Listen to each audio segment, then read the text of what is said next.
মুহূর্তে ঐক্যবদ্ধভাবে সকল ষড়যন্ত্রকে মোকাবেলা করে গণতন্ত্রকে ফিরিয়ে আনার জন্য যে 15 বছর জনগণের মালিকানা ছিনতাই হয়েছিল, এই রাষ্ট্রের মালিক কি জনগণ নাকি আওয়ামী লীগ নাকি একটা পরিবার নাকি ভারত? আজকের এই প্রশ্নের মীমাংসা হওয়ার জন্য এই জনগণের যে ছিনতাই করা অধিকার, ভোটের অধিকার, রাষ্ট্রের মালিকানা, সেই মালিকানা নিয়ে এখনো কিন্তু বিভিন্ন তালবাহানা চলছে। আমরা বলতে চাই, যারা বলেন যে ভোটের জন্যই কি পরিবর্তন হয়েছে নাকি, অবশ্যই ভোটের জন্যই পরিবর্তন হয়েছে। কারণ ভোটের অধিকার ছিল না, মানুষের রাষ্ট্রের মালিকানা জনগণের হাতে ছিল না, সেটার জন্যই শেখ হাসিনা জোর করে ক্ষমতায় থাকাতে ফ্যাসিস্ট হয়েছে। তাই এই দেশের জনগণ এই ফ্যাসিস্টকে তাড়িয়েছে, তার বাড়ির দেয়ালের ইট খুলে নিয়েছে, তার বাড়ির তার বেডরুমের চাদর পর্যন্ত ছিনতাই করে নিয়েছে এই ফ্যাসিস্টকে তাড়ানোর জন্য এবং মানুষের অধিকার, ভোটের অধিকার ফিরে পাওয়ার জন্য। কাজে যারা অন্য কথা বলেন, কথাটা একটু হিসাব কিতাব করে বলেন। সবকিছু পরিষ্কার, ভোটের মাধ্যমে জনগণের ম্যান্ডেটের মাধ্যমে পরিষ্কার হবে দেশ কিভাবে পরিচালিত হবে। কোন একক কারো চিন্তায় না।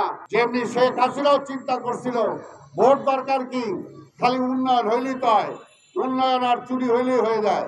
এখনো অনেকে মনে করতে পারেন ভোট কি দরকার, আমি এই করব ওই করব, এরকম শেখ হাসিনাও অনেক কিছু করছে, কিন্তু এখন পর্যন্ত শেখ হাসিনাও জিনিসপত্রের দাম বাড়ায় গেছে, এখনো এই সরকার জিনিসপত্রের দাম কমাতে পারে নাই, নিত্য প্রয়োজনীয় দ্রব্যের দাম কমাতে পারে নাই, বিদ্যুতের সমস্যার সমাধান করতে পারে নাই, বিদ্যুতের দাম কমাতে পারে নাই, গ্যাসের দাম কমাতে পারে নাই, চাল ডাল তেল লবণের দাম কমাতে পারে নাই, ঢাকা শহরে যানজট বন্ধ করতে পারে নাই।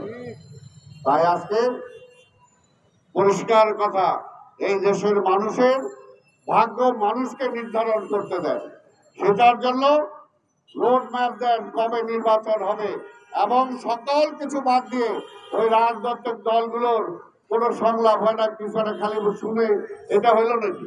আর ভাই পরিষ্কার এজেন্ডা, দেশ কিভাবে চলবে রাজনীতিবিদদের নিয়ে বসেন, আরো যদি কোন স্টেক হোল্ডার থাকে তাদেরকে নিয়ে বসেন, একসাথে বসে রাউন্ড টেবিল কনফারেন্স করেন, সবার মত নেন, আপনার কেয়ারটেকার গভর্নমেন্ট আপনার কি মত আছে সেটা আপনি প্রকাশ করেন, তারপরে আলোচনার মাধ্যমে আপনি ঠিক করেন।